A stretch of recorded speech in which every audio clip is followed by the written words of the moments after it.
Hello, this is Larry Pond. I'm a CPA and a financial planner. And today we're going to talk about how to pay for college. So let's get started. So we're going to talk about the different ways you can pay for college. So number one is saving for college. That makes sense when your children are young, especially when they're born. Um, Once they're going to college, or when they're even when they're in high school, applying for scholarships, applying for state grants, consider concurrent enrollment, testing out of some of your classes, consider a less expensive school, and cutting down on your expenses. Other ways to pay for your college costs are federal student aid, private student loans, parent plus loans, income share agreements, getting a job, tuition reimbursement, student research positions, and internships. So let's get into a little more detail on these different ways of paying for college. So the best way to save for college is to take advantage of the 529 plans. They're really easy. They're all sponsored by the state. I'm here in California. So the California 529 plan is scholarshare.com. Currently it's being managed by TIAA-CREF. So you can go to their website and get all kinds of information about the California 529 plan.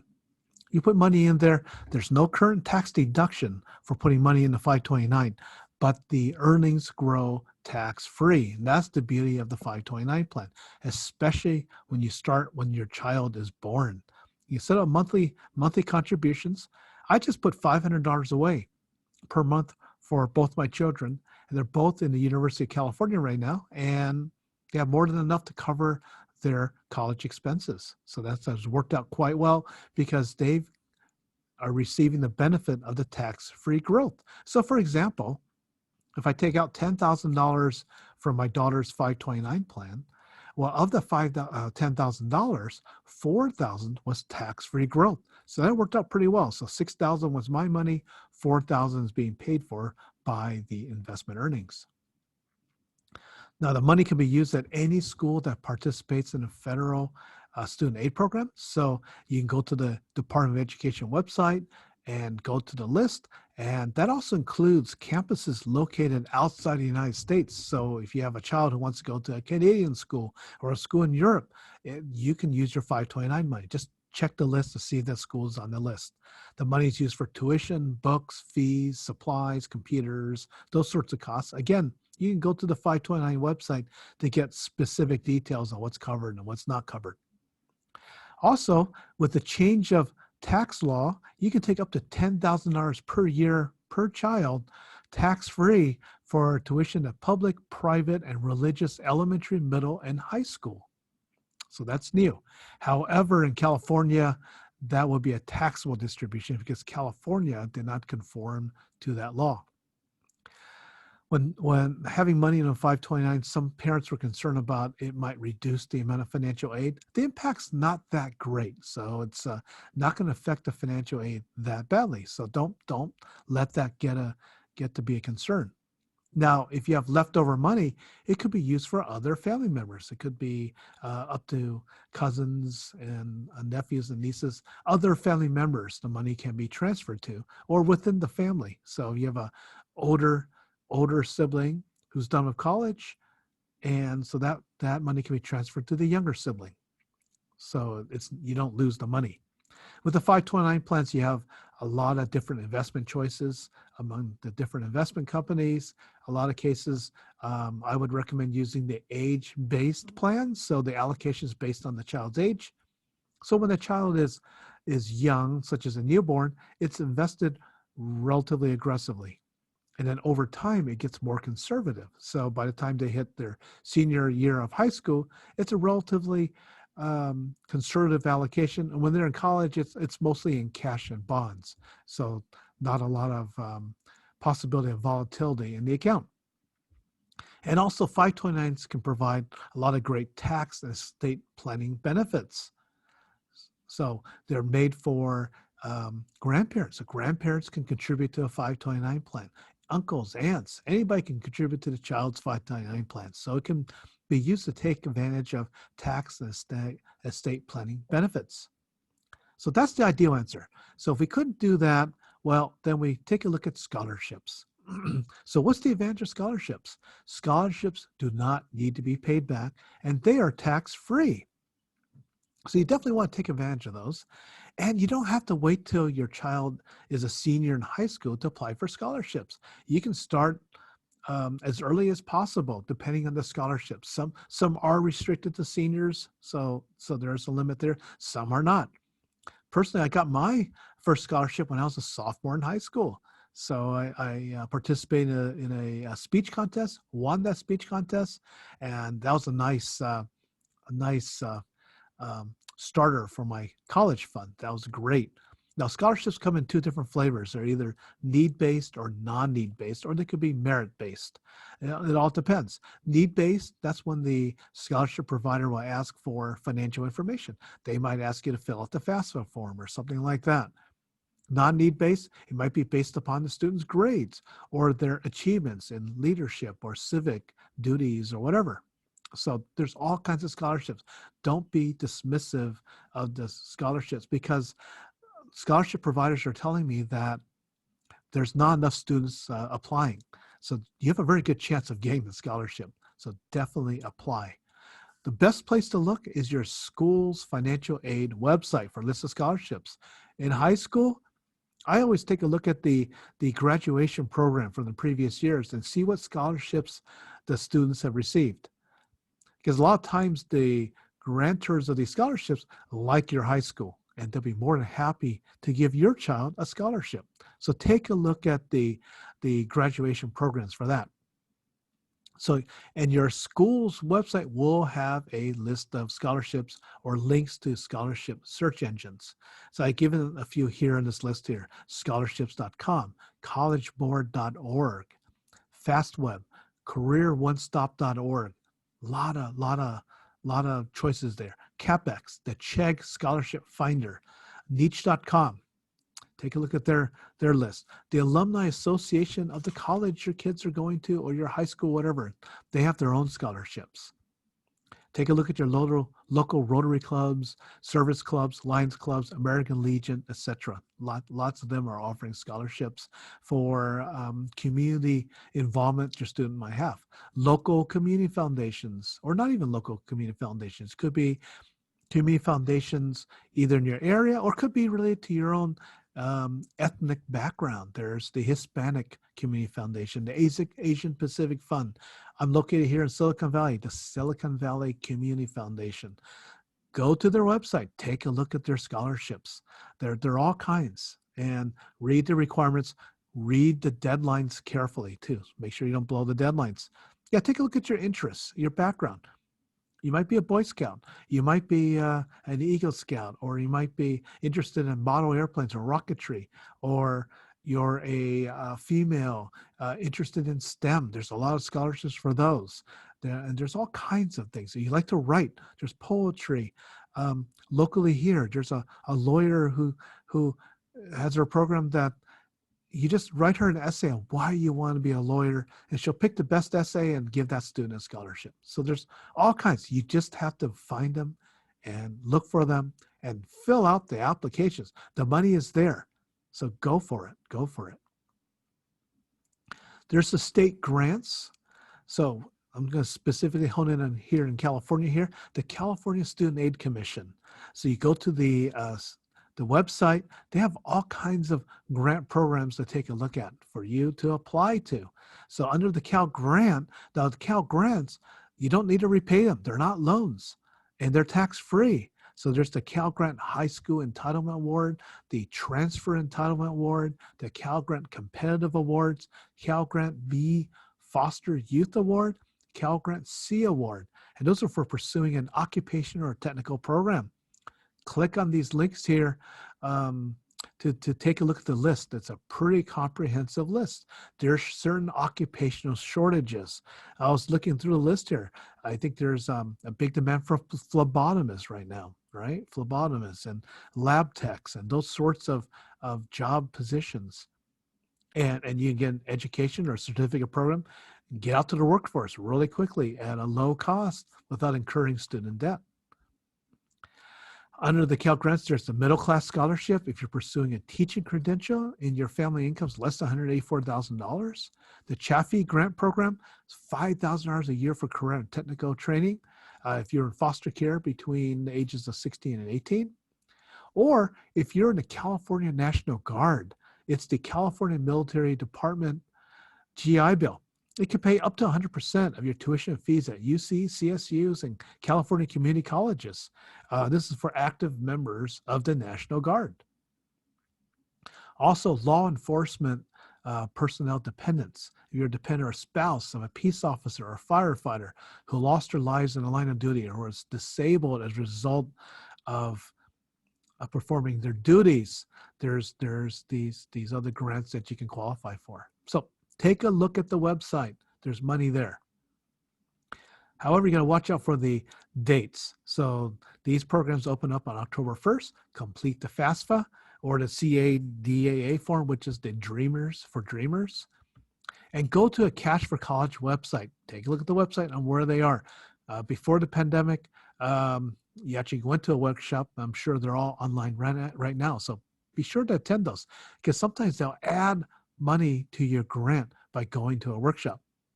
The deadline is March 2nd, but you want to apply as soon as you can because it's usually first come, first serve.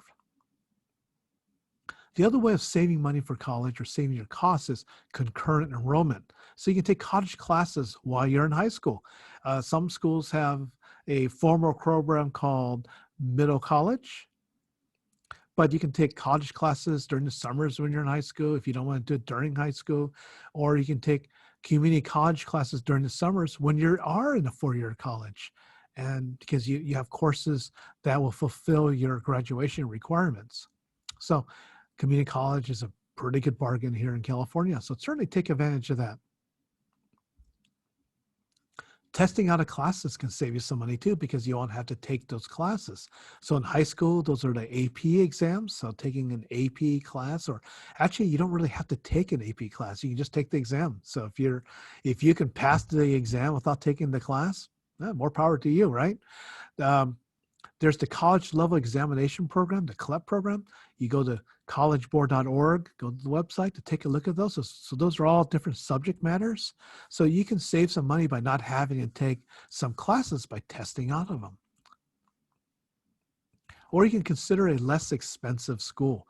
Have you seen the prices of private schools now? And especially right now, we're in the middle of a pandemic where a lot of the courses are online, and you're paying a lot of money for a private school. How about starting at a community college instead? What's the advantage of community college? The classes are smaller. You don't have 1,000 student classes or 1,200 student classes, and you're taught by professors, not graduate students. So you're actually taught by a professor, someone with a lot of experience. So you might get maybe a better level of education that way. The first 2 years of university or college is sometimes they use the same textbooks. So, it's the same academic experience. So certainly consider the community colleges. It can save you a lot of money.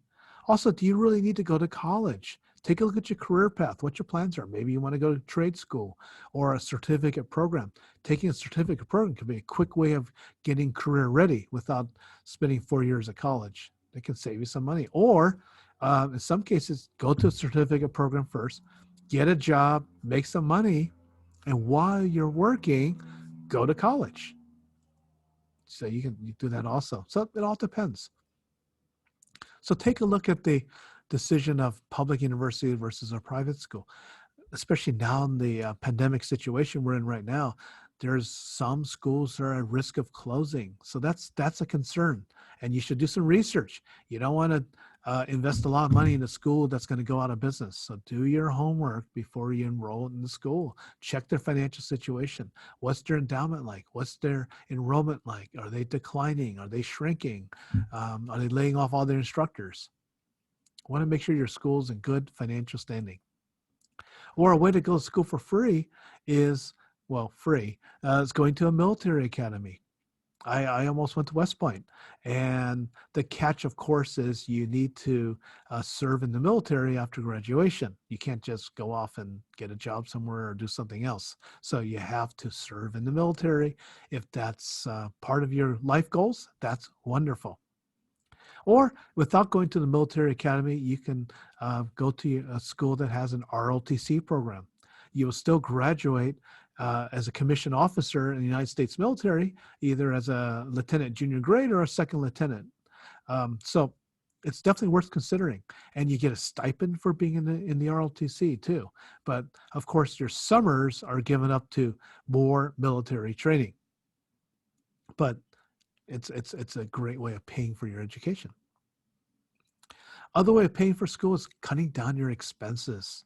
So the question is living off campus versus on campus. Compare the costs there and how the housing works. Sometimes off-campus housing could be significantly less, especially when you have a whole bunch of roommates in a house or something like that. Or maybe living at home. I saved a lot of money for my family because I commuted. I lived 20 minutes away from my college. So well, it didn't make sense to move there when it only took me 20 minutes to get there. And so I saved a lot of money. I just had to pay for gas to drive the car. Review your expenses though. Take a look at food. Eating out every day could be kind of expensive. Maybe the meal plan could work out, or learn how to cook, learn how to prepare meals that can last you the week or something like that. Transportation. Do you need a car? Cars are expensive. Maintenance, gas, insurance. They might get vandalized on campus or might get stolen. That's even more of a hassle. So do you really need a car? That's a question. Supplies. Are we paying the best price for supplies? Sometimes buying supplies on your campus store might not make the most sense. It might be cheaper to buy it elsewhere. Entertainment. Lots of free entertainment. Why pay for expensive concerts and those sorts of things? Textbooks. I noticed for my kids, their textbook costs are very low. They're either PDFs, I guess, or readers or whatever. But instead of buying those expensive textbooks, maybe renting one. But I like to buy my textbooks because a lot of my textbooks are famous treatises, like the books behind me here. Those are for my tax school courses. So I still use them 30 years later. They're still applicable. So sometimes you do want to pay for those expensive books. Or take a look at your financial aid package you get from the school. Everything's negotiable. So you might ask your school for more funding. So sometimes when you get the financial aid package, it's not done. Schedule an appointment with a financial aid officer. Negotiate with them. Maybe you can get a better package. You might have special circumstances because a lot of times when you fill out the FAFSA form, it's previous. So it's 2 years ago. Well, maybe 2 years ago, your dad got a great big bonus, or he had stock options or something like that. Now he's laid off, or an hour's been cut, or there's a change of circumstances. So you need to update the financial aid officer on what's going on. So always make an appointment. You might be able to get a better financial aid package, or explain a better EFC, effective family contribution. Or if you're got accepted to multiple schools, maybe one school's got a better deal, but you really want to go to this school, but you don't want to tell them that. Just say, hey, look, your competitor over here is giving me this much money. Can you beat that offer or beat the offer? So play the schools off of each other. That's very common. So again, review your expected family contribution. You might have a change of circumstances, might get laid off, hours cut, or whatever. Or if your grades are getting better, maybe they calculate the merit aid based upon a certain set of grades. Maybe your grades have gotten better. So maybe you qualify for more merit-based aid. Sometimes they call them the President Scholarship or the Regent Scholarship, depending on the school. So good grades help. Also helps you lower your car insurance. So good grades do help. Okay, there's federal student aid, federal financial aid.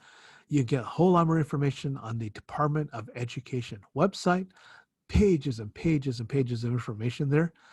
To start there, you have to fill out the FAFSA form. But under the federal student aid, there's the work study program. There's federal student loans. It can be subsidized or non-subsidized depending on your financial situation. There's no credit check. Once you're out of school, there could be an income-driven repayment plan. So, depending on what your income is, you don't have to pay more than a certain percentage of your income. But that only applies to federal student loans, not a private loan. And also under the federal student loans there's a student loan forgiveness program. So there's lots of different student loan forgiveness programs for you to fall under. But the rules are very strict. So you make sure you follow those rules very carefully, read them very carefully, follow them very carefully, because you've heard news stories of people complain that they didn't get their loan forgiveness. Well, they did things to not follow the rules. There's specific rules to follow. You have to make your payments on time. The big mistake people make is they refinance their federal student loans into private loans. Once a private loan, the loan forgiveness program is inapplicable. It doesn't apply anymore. The income-driven repayment plan doesn't apply anymore. So you be very, very careful before you do those loan consolidations or refinancing. So as you can tell, I don't like student loans. We have $1.48 trillion in student loans. That's more than credit cards. That's huge. The average graduate owes with over $39,000 of student loans. So you got to watch out. I know it's really easy because when you're on the FAFSA form or the school payment form where it's time to pay the school, it's really easy to just check the box saying, oh, okay, how are you going to pay for it? I can write a check, or, oh, student loan. You just check student loan. Very easy. Too easy. So not a big fan of it. You might need a cosigner to qualify. It can get very expensive. Interest rates can get very high. Not a fan. So do what you can to avoid these student loans by following these other tips. There's Parent Plus loans. So those are for the parents, offered by the federal government. Again, if it's subsidized, what that means is when the loan's in deferment, you don't pay the interest. But if it's not subsidized, if you don't make your payments, the interest is accumulating. It's added to the balance of the loan. Excuse me. So the parents are responsible for paying the debt, and the parents need a credit check. I've never seen anybody do this, but you can refinance a loan into the child's name, and the child can take over the responsibility for the Parent Plus loan. Never seen anybody do it. So it's usually the parents who are stuck with it. You think about your age here. You're 70 years old. I mean, do you still want to be paying your kids' student loans? So be careful, because this can affect your retirement. This is kind of new. There's income sharing arrangements, income share arrangements. So there's no interest. So the investor will invest in you.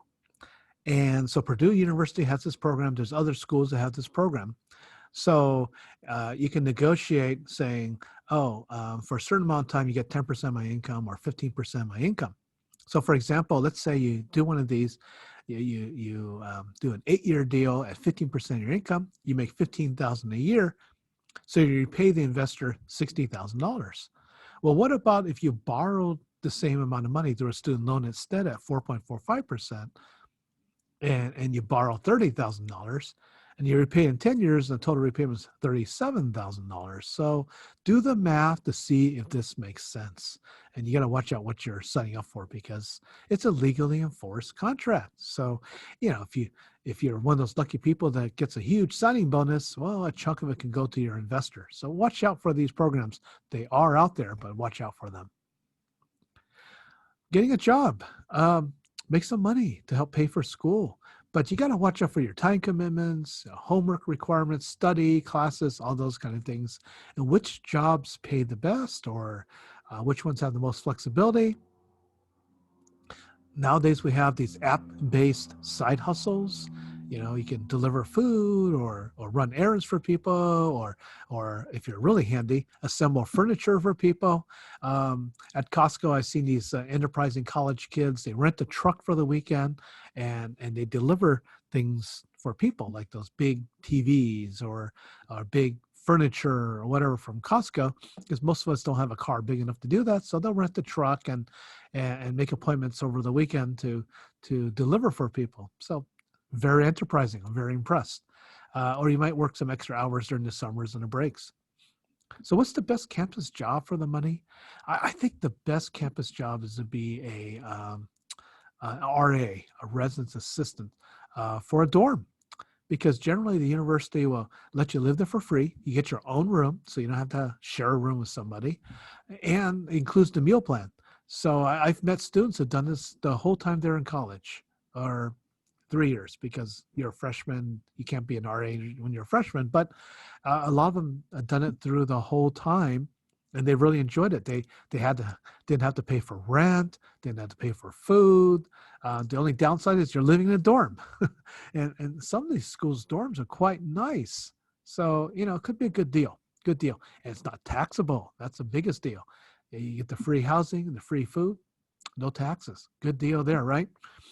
Also, getting a job for your school could be a good thing too, because you can get some special benefits or access to things. For example, the student was working in an office at San Diego State. They built a brand new dorm. The brand new dorm was reserved for upperclassmen, but since she was working there, they said, "Would you like to live there? Would you like a high floor?" She goes, "Sure, I'll take the views." So getting a job could be some benefits, but it's all about time management, and sometimes it could help with time management. Now, some employers are offering tuition reimbursement. So take a look at that. So Chipotle, Disney, Starbucks, I think Target's doing it. So take a look at your employer or getting a job in an employer that offers tuition reimbursement. Check with the HR department and see what the requirements are and what strings are attached. Is it like the military academy where I got my degree through Starbucks and now I have to stay there for a few more years? So take a look at what the strings attached are. Could be a good deal. I have a master's degree in tax. And so as long as I got a B and above, I got reimbursed for my tuition for my master's in tax program. And that worked out pretty good. So a lot of employers would do that also, especially if it's related to the work you're doing. Student research positions. So it's not just the pay, but you get real world experience doing actual research. And sometimes you might help with the paper. Your name could be on the paper. It can be pretty exciting.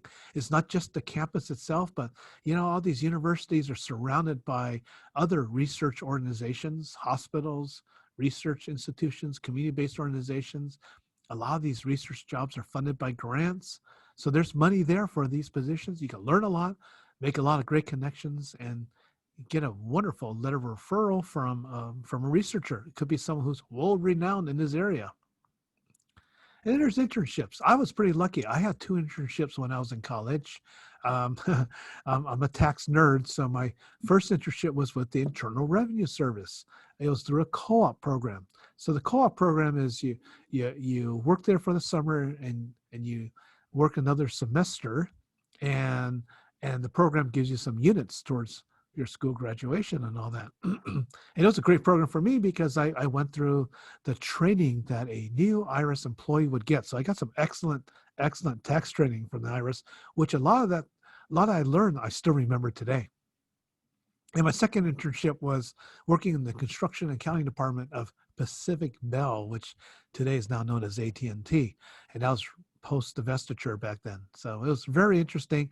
I helped write a computer program to do some calculations and made a presentation to management. I was 20 years old and a very educational experience. So it was a lot of fun. And it just so happened the firm I worked for had the phone company as a client. I went back there and saw my work is still being used. The program was still being used. And I wrote a chapter in their accounting manual. So that was pretty exciting. So you get some real world experience. Of course, some internships pay quite well. Some of these tech companies pay quite well. I know some even provide you with an apartment in San Francisco. But they're very competitive. And there's also the unpaid internships that can lead to paid opportunities in the future, or at least you make contacts and all those good things, but certainly worth considering. So there's hope is not lost. So there's a lot of ways of paying for college, and And last but not least are the tax breaks. I'm a tax guy, so I've got to point out the tax breaks for college. So we got the education credits. There's the American Opportunity Tax Credit, the AOTC. That's up to $2,500. That's for the first 4 years of college. After the 4 years, there's a lifetime learning credit. We can use that for grad school, med school, law school, or dental school, or whatever. There's no time limit on the lifetime learning credit. That could be up to $2,000. There's also the tuition deduction. We can't double dip, so whichever gives us the better answer, that's up to a $4,000 deduction.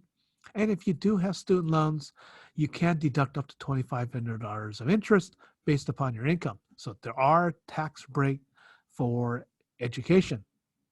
So something to consider to help pay for your college education. So I hope this was helpful. Like I said, hope's not all lost. The money is there to help you to pay for college. Just got to be creative about it. Take a look at how to get through it. And hopefully your student will graduate and have a successful career in the future. Well, thank you for your time. My contact information is here. If there are other topics you'd like to see me cover, let me know. I love talking about taxes and financial planner. Have a great day. Thank you very much. Bye-bye.